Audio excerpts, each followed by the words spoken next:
إنك لعلى خلق عظيم। নবীজি ছিলেন উত্তম চরিত্রের, নবীজি ছিলেন হুসনে খুলকের অধিকারী। নবীজিকে যে একবার দেখতো নবীজিকে ভালো না বেসে সে থাকতে পারতো না।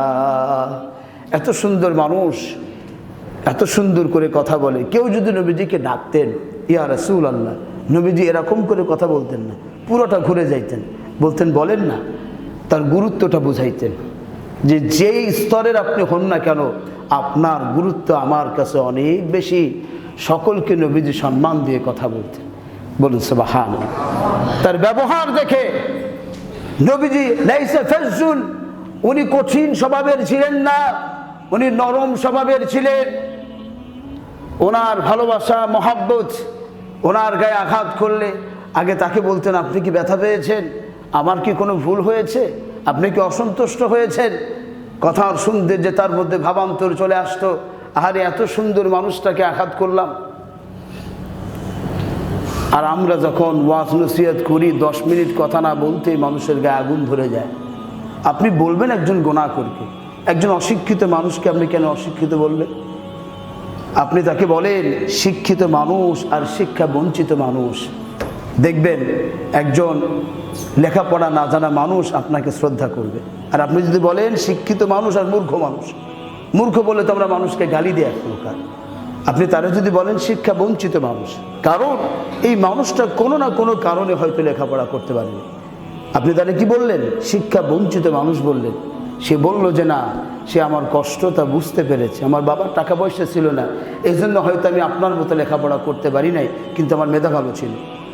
এটা অনেকে বলে বসে, কিন্তু আপনি যখনই বলবেন শিক্ষা বঞ্চিত মানুষ, সে বুঝবে না, সে আমাদের কষ্ট বোঝে। আপনি কেন বলবেন এখানে রিক্সাওয়ালা আছে, মুসিওয়ালা আছে, অমুক আছে, তমুক আছে, কেন বলার দরকার কি? বলবেন বিভিন্ন শ্রেণীজীবী, পেশাজীবী, কর্মজীবী মানুষেরা আছেন। বেশ সুন্দর কথা, ইসলাম এভাবে আপনাকে শেখায়। বলেন কওলুম মারুফ, আপনি সুন্দর করে কথা বলবেন মানুষের সাথে, এটা সাদাকা। যত সুন্দর করে কথা বলবেন আপনার আমল নামে আল্লাহ তাআলা তত বেশি বেশি নেকি লিখে দেবেন, বলুন সুবহানাল্লাহ। আপনি বললেন অন্যান্য ধর্মাবলম্বী মানুষগুলোকে গালিল দিলেন বাতিলপন্থী, আপনি বলেন মুসলিম ধর্ম, অন্যান্য ধর্মাবলম্বী মানুষেরা, দেখবেন অন্য ধর্মের মানুষেরা আপনাকে মানে ভালোবাসবে। আপনি তারে একেবারে তুচ্ছ তাচ্ছিল্য করলেন, কিন্তু করারও কৌশল আছে, করারও কি কৌশল আছে। আল্লাহ বোঝার তৌফিক দিয়ে বলেন আমিন। সুতরাং সত্য কথা বলতে হবে, কিন্তু সেক্ষেত্রেও বুঝে শুনে বলতে হবে। সত্য কথা কি করতে হবে? বুঝে শুনে বলতে হবে। যে হ্যাঁ আপনি ঠিক আছে, হুজুর তো বলে দিয়েছেন যে সব কিছু বলতে হবে, কিন্তু আপনাকে একটা মাসালা বোঝাই, যদি আমার একটু ঘুরিয়ে পেঁচিয়ে কথা বলার কারণে কোনো মানুষ বেঁচে যায় মাসআলা, তাহলে বলা সেটা জায়েজ আছে। যে একটু ঘুরায় পেঁচায় বললাম বা এর সাথে আর একটু জোড়া দিয়ে বললাম, একজন মানুষ মুসিবত থেকে বেঁচে গেল। আপনি বলেন যেমন এনায়েতুল্লাহ খায়রাবাদী, ব্রিটিশ সরকার যখন তাকে ধরতে আসলো, তারা আন্দামান দ্বীপপুঞ্জে পাঠায় দিবে, যেটা আন্দামান দ্বীপপুঞ্জে যেখানে মানুষগুলোকে উন্মুক্ত কারাগারে রাখা হতো, ওনাকে ধরতে আসছে। ব্রিটিশ পুলিশ ওনাকে চিনে না, ওনাকে এসে বলল আপনি কি এনায়েতুল্লাহ খায়রাবাদীকে চিনেন? উনি বললেন হ্যাঁ আমি ওনাকে চিনি। উনি কোথায় আছে আপনি কি জানেন? তো উনি তো নিজেই এনায়েতুল্লাহ খায়রাবাদী। উনি যেখানে দাঁড়িয়েছিলেন ওখান থেকে একটু সরে গেলেন, সরে গিয়ে বললেন এখানে তো ছিল, এখন কোথায় আছে আল্লাহ পাক সব থেকে বেশি ভালো জানেন। বুঝেন নাই? এখন কোথায় আছে আল্লাহ পাক সব থেকে বেশি ভালো জানে, মিথ্যা কিন্তু বলেনি। যদি আপনাকে কেউ জিজ্ঞেস করে এই বিষয়ে আপনি জানেন, কিভাবে বলি? এর সঠিক তথ্য তো আল্লাহ তাআলা ভালো জানেন। যদি কাউকে বাঁচাতে চান জায়েজ আছে।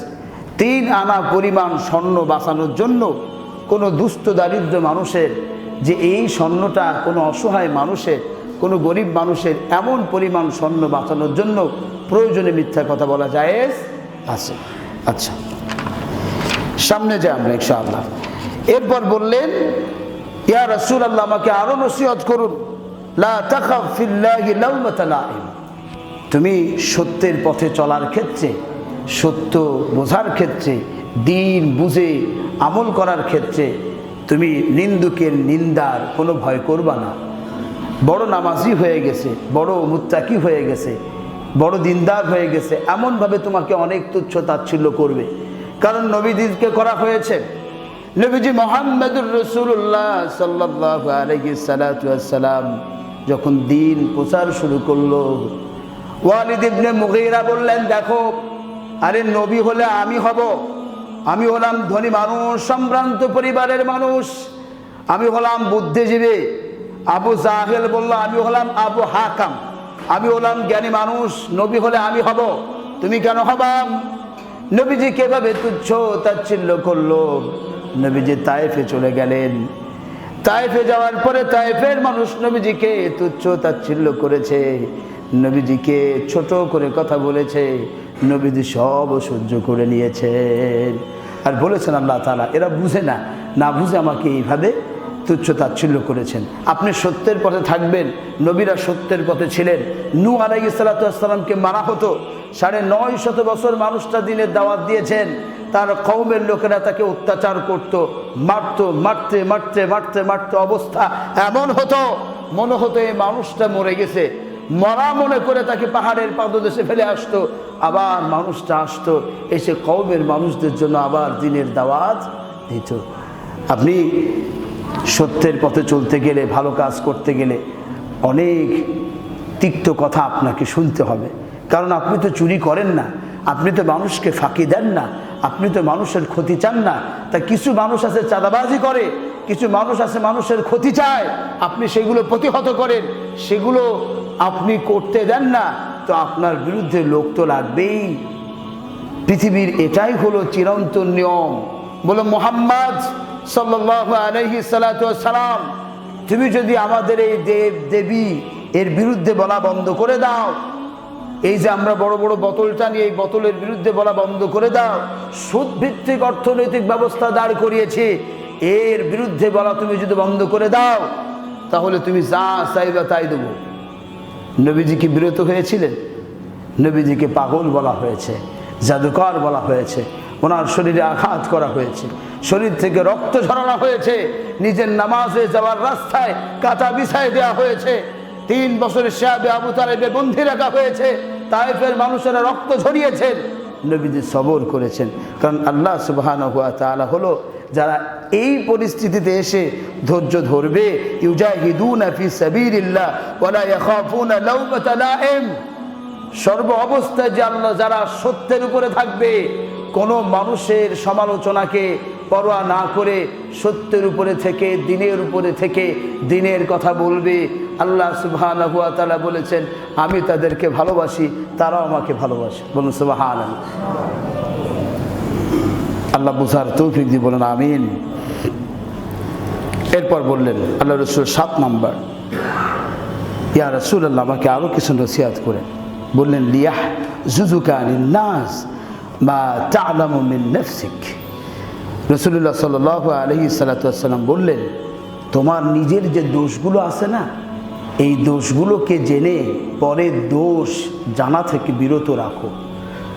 কারণ হলো, তুমি যদি মানুষের দোষ শুধু দেখতেই থাকো, তার যৌক্তিক কোনো প্রমাণ তোমার কাছে নাই, তোমার চোখে শুধু মানুষের দোষ দেখার চশমা তুমি পরে আছো, যারা দেখো শুধু তারই ভালো দিকটা তোমার ভালো লাগে না, দেখলেই অমুকে এটা করে, তমুকে এটা করে, অমুকের স্বভাব এরকম, শুধু মানুষের দোষ তুমি বলে বেরিও না। কারণ মা তা'লামু মিন নাফসিক, তোমার যত ভুল আছে, তোমার যত ত্রুটি আছে, আগে সেগুলো সংশোধন করো। বলুন সুবহানাল্লাহ। আল্লাহ রাসূল বললেন, অযথা মানুষের প্রতি ধারণা করো না। কারণ আমাদের একটা হলো স্বভাব হলো আমরা মানুষের প্রতি ধারণা করি। যেমন আল্লাহ রাসূল বললেন, ইয়াকুমুল যান ফা ইন্নাজ যান্না আকযাবুল হাদিস। মানুষ খুব ধারণা প্রবণ, মানুষ শুধু মানুষের উপরে অযথা ধারণা করে বসে থাকে, কিন্তু মানুষের অধিকাংশ ধারণা মিথ্যার শামিল হয়। কারণ এক ব্যক্তি সারা রাত করছে চুরি, সারা রাত করছে কি চুরি, আর এক ব্যক্তি সারা রাত তাহাজ্জুদের নামাজ পড়ে শরীরটা ক্লান্ত, গোসলের জন্য নদীতে গিয়েছেন। এখন যিনি চুরি করছেন, ওনার চোখে তো চুরির চশমা পরা আছেন, উনি মনে করছেন হয়তোবা আমার মতো ওই বেটা সারা রাত চুরি করছে, কি করছে? সারা রাত চুরি করছে। আর যে ব্যক্তি তাহাজ্জুদ গুজার, সে তো মনে করছে যে না রে না, এই মানুষটা মনে হয় আমার মতো সারা রাত তাহাজ্জুদের নামাজ পড়েছে। সৈয়দ মুস্তফা আলী একটা গল্প লিখেছিলেন একবার, যে মানুষ কত ধারণা করতে পারে। দেখো, বিয়ে হয়েছে, বিয়ের পরের দিনই নতুন বউ চিল্লা চিল্লি করে হাউমাউ করে কান্নাকাটি শুরু করে দিয়েছে। রম্য রচনা। কেন কাঁদে? এখন মানুষ বিভিন্ন মত প্রকাশ করতে শুরু করেছে। বলছে মনে হয় এই মেয়েটার শ্বশুর শাশুড়ি ভালো লাগে নাই, অথবা বাপমার কথা মনে হয়েছে, অথবা এই মেয়েটার হয়তোবা আগে কোথাও কোনো পুরুষের সাথে সম্পর্ক আছে, অথবা এই ছেলেটার সমস্যা আছে। বিভিন্ন মত মানুষ দিতে শুরু করছে। আসল সত্য কিন্তু কেউ জানে না। কিছু সময় পরে দেখা গেল তার স্বামী যে ছেলের সাথে বিয়ে হয়েছে, সে ওষুধ এনে দিল, বলল ডাক্তার সাহেব বলেছেন এই ওষুধটা যদি খাও তা আল্লাহ চাহে তোমার পেটের ব্যথা কমে যাবে। এর আগে মানুষ কত ধারণা করেছে। এজন্য আল্লাহ রাসূল বলল, খবরদার, ইয়াকুমাজ্জান ফাইন্নাজ-জান্না আকযাবুল হাদিস। কোন মানুষ সম্পর্কে সন্দেহ করবা না,